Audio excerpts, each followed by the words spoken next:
আমার প্রিয় জন্মভূমি আশুগঞ্জ উপজেলার অন্তর্গত তার শহর ইউনিয়ন বিএনপি কর্তৃক আয়োজিত দেশনেত্রী বেগম খালেদা জিয়ার রুহের মাগফিরাত কামনায়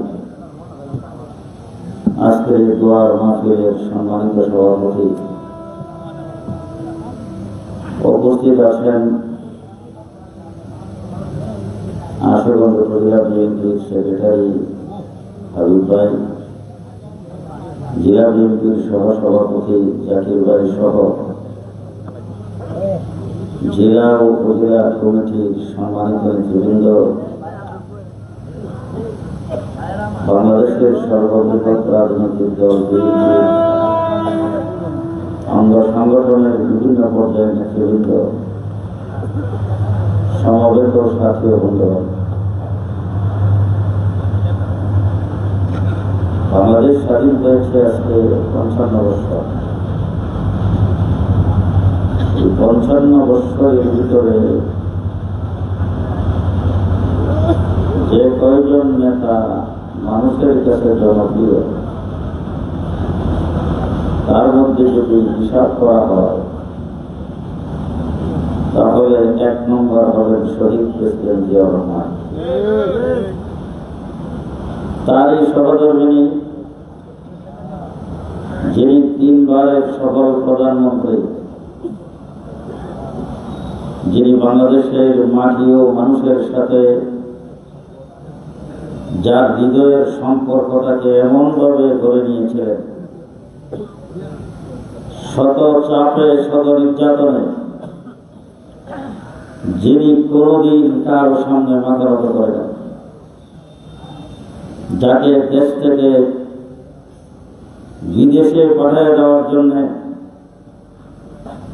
বিমান রেডি করে ২৪ ঘন্টা চাপ দেওয়া হয়েছে, এমন কোন চাপ নাই যে চাপ ওনাকে প্রয়োগ করা হয়নি। কিন্তু বেগম জিয়া বলেছিলেন, বিদেশে কোথাও আমার কোনো ঠিকানা নাই, আমার ঠিকানা হল বাংলাদেশ। আজকে যিনি অসুস্থ হওয়ার পরে প্রমাণিত হয়েছে, গোটা দেশের দলমত নির্বিশেষে সর্বস্তরের মানুষের নেতৃত্বে পরিণত হয়েছেন, যার ইন্তেকাল হওয়ার পরে গোটা বাংলাদেশের ১৮ কোটি মানুষ শোকাহত হয়েছেন, যার জানাজা পৃথিবী বিখ্যাত ঐতিহাসিক লোক সমাগমে জানাজা হয়েছে। আমরা আল্লাহ পাকের কাছে দোয়া করব, মানুষ হিসাবে ওনার দ্বারা যত ভুল ত্রুটি হয়েছে আল্লাহ যেন ক্ষমা করে, ওনাকে যেন আল্লাহ তাবারক ওয়া তাআলা জান্নাতে সর্বোচ্চ মুকাম দান করে। সময় অনেক হয়েছে, আপনারা অনেক কষ্ট করেছেন, আমি দুঃখ প্রকাশ করছি, আপনাদের শুকরিয়া আদায় করছি। বিশেষ একটি প্রোগ্রামের কারণে আমার দেরি হয়ে গেছে আসতে। আমি ২-১টি কথা আপনাদের সামনে বলতে চাই। আমার এই সারা বাংলাদেশের কথা বলবো না, আমার এই সরাই আশুগঞ্জ ব্রাহ্মণবাড়িয়া ২ সংসদীয় আসনে দলের দিক থেকে সবচাইতে বড় দল কোনটা? বিএনপি। সবার কাছে পছন্দ হয় বাংলাদেশ জাতীয়তাবাদী দল। আমার মনে হয় আওয়ামী লীগের রাজনৈতিক কার্যক্রম নিষিদ্ধ। বর্তমান বাংলাদেশে যে কয়টা রাজনৈতিক দল আছে, কোন দলের সভাপতিকে যদি জিজ্ঞেস করা হয়, সেক্রেটারিকে যদি জিজ্ঞেস করা হয়, সেও জবাব দেবে সবচাইতে বড় দল হল বিএনপি। বিএনপির সাথে আমরা জোট করেছি। আমার দল বাংলাদেশের সর্বস্তর উলামায়ে কেরামের কাছে একটি গ্রহণযোগ্য সংগঠন, জমিয়ত উলামায়ে ইসলাম। ব্রিটিশের বিরুদ্ধে আন্দোলন করে আমরা এই দেশকে স্বাধীন করেছিলাম এবং আপনারা ইতিহাস জানেন, দুইজন জমিয়তের বিজ্ঞ আলেম 1947 সালে এই পূর্ব পাকিস্তান আর পশ্চিম পাকিস্তানের পতাকা উত্তোলন করেছিলেন। একজনের নাম জাফর আহমদ উসমানী, আরেকজন হলেন শিবকুর আহমদ উসমানী। সেই দল আরেকটি সর্ববৃহৎ রাজনৈতিক দল বিএনপির সাথে আমরা যোগ করেছি শুধু একটা জিনিস চিন্তা করে, বাংলাদেশ থেকে লুটপাট করে যে তলাবিহীন দুর্নীতি পরিণত করেছেন, এই দেশকে গঠন করার জন্য আগামী দিনে নিরাপদ নেতৃত্ব হল তারেক রহমানের নেতৃত্ব। আমরা মনে করি তার কাছে এই দেশ নিরাপদ। নেতৃত্বে যদি তিনি আসেন, আগামী দিনে তার বাবার মতো, তার মায়ের মতো দেশ থেকে পৃথিবীর মানচিত্রে আমরা মাথা উঁচু করে দাঁড়াইতে পারবো। এখন আপনারাই বলেছেন আপনারা বড় দল, আমি সেই দলের জুড়ে থেকে এখান থেকে প্রার্থী হয়েছি। এখন আমি আপনাদের কাছে জানতে চাই, আমি যদি আসন থেকে আল্লাহ না করো কোনো কারণে যদি আমি এখান থেকে যদি নির্বাচিত না হতে পারি, আপনাদের ইজ্জত কোথায়? আপনারা বলবেন। আমি কিন্তু নির্বাচনী যুদ্ধে আমার চলাফেরায় আমার কাজকর্মে অনেক ভুল ত্রুটি হবে। আজকে আমি দেরি করে আসছি, যেহেতু আমার বিভিন্ন দিকে দৌড়াদৌড়ি করতে হয়। আমার জন্য হয়তো আপনারা অনেক জায়গায় বসে থাকতে হতে পারে, আমার অনেক ভুল ত্রুটি হতে পারে, কিন্তু আমি আপনাদেরকে বলবো, আজকে যদি আওয়ামী লীগ থাকতো কিংবা বড় কোনো একটা রাজনৈতিক দল যদি আমার সাথে কন্টেস্ট করতো, তাহলে একটা কথা ছিল, আল্লাহ না করুক যদি এখান থেকে পরাজয় হয় আপনাদের, তাহলে একজন ব্যক্তির কাছে পরাজয় হবে। আমার বন্ধুগণ, দ্বিতীয় নম্বর কথা বলতে চাই, বাংলাদেশের 54 বছরের ভিতরে আপনারা অনেক উন্নয়ন দেখেছেন, অনেক সরকার দেখেছেন। আপনারা বলেন তো দেখি, কোন এমপি সরকার, যেই দল সরকার গঠন করে সেই দলের এমপি যদি তাকে উন্নয়ন বেশি হয়, নাকি বিরোধী দলের এমপি দ্বারা উন্নয়ন বেশি হয়? সরকারি দল থাকলে স্বতন্ত্র এমপির দ্বারা বোধহয় উন্নয়ন বেশি হয়। স্বতন্ত্র হই না। তৃতীয় নম্বর কথা বলতে চাই, যিনি উন্নয়ন করবেন তার হাতটা যদি লম্বা হয়, ঠিক আগামী দিন ইনশাল্লাহ দেশের প্রধানমন্ত্রী হবে তারেক রহমান।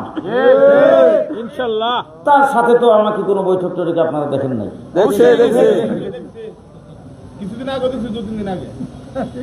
শেষ কথা আপনাদেরকে বলবো,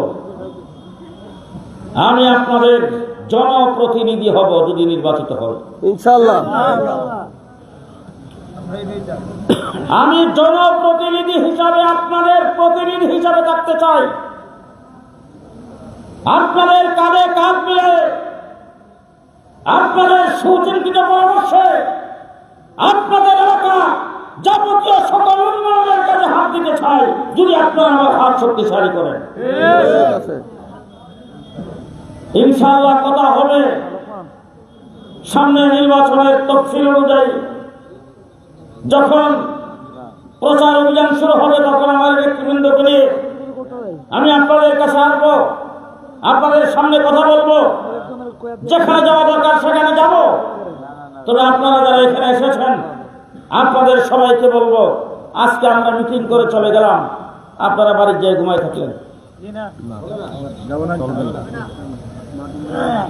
আমার অষ্টগ্রাম, আমাকে যদি কেউ জিজ্ঞেস করে কোথায়, আমি আমার অষ্টগ্রাম বলে গুগলে সার্চ দিলাম, দেখি তা আসলে ঠিক। আমি আমার এলাকার পরিচয় দিতে গেলে বলতে হয় 7 নং তালশহরপুর ইউনিয়ন। ঠিক ঠিক। এরপর আমি আপনাদের লোক হতে পারি না। একসাথে ছিলাম। কি বলেন? আমি কি আপনাদের লোক? সবাই স্বীকার করে না। আমি আপনাদের লোক, শুধু আপনাদের হয়ে আমি থাকতে চাই, আপনাদের উন্নয়নের কাজে আমি হাত দিতে চাই। আমার হাতকে আপনারা শক্তিশালী করবেন, তার মাধ্যমে তারেক রহমানের হাতকে শক্তিশালী করবেন। আল্লাহ আমাদের উপর রহম করুন। জনাব তারেক রহমান সাহেব, তিনি তার সম্বর্ধনার সেই জনশ্রুতে দাঁড়ায় তিনি আল্লাহ পাকের সাহায্য কামনা করেছেন।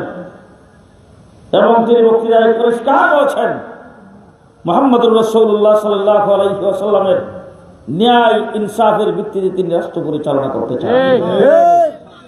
শেষ কথা আপনাদেরকে বলছি, এই এলাকাটা ধর্মপ্রাণ মুসলমানের এলাকা। সুতরাং যার পেছনে দূর দিবেন চিন্তা ভাবনা করে দূর দিয়ে। শ্যামল ভাই আপনাদের কি লাগে কোন সভাপতি না, উনি কি আপনাদের জেলার কোনো কিছু কোনো দায়িত্ব আছেন নাকি? জেলার অভিভাবক সভাপতি কি দায়িত্ব আছেন? ব্রাহ্মণবাড়িয়া জেলার 6টা আসন, 6টা আসনের তিনি সভাপতি। বাঞ্ছারামপুরের এমপি যিনি প্রার্থী হয়েছেন তিনি যদি আজকে বলেন শ্যামল ভাইকে তিনি সেখানে যাইতে হবে, আমাকে সামনে বসায়া আপনাদের মহাসচিব মির্জা ফখরুল সাহেব, তারপরে সালাউদ্দিন সাহেব ওনাকে ফোন করে বলছেন জুনায়েদ হাবিব সাহেবকে তারেক রহমান সাহেব সেখান থেকে মনোনীত করেছেন, সুতরাং আপনি তাকে ফাঁস করার জন্য সকল প্রকার প্রচেষ্টা আপনি করবেন। গত 2 দিন আগে দেখেও ওনাকে বলছেন, এখন উনি যদি আপনাদের তালশহরে আসে, আশুগঞ্জে আসে, আরেকজন বক্তৃতা আজকে বলছেন ওনার এলাকায় উনি টাকা পান না, উনি সরে আসেন কেন?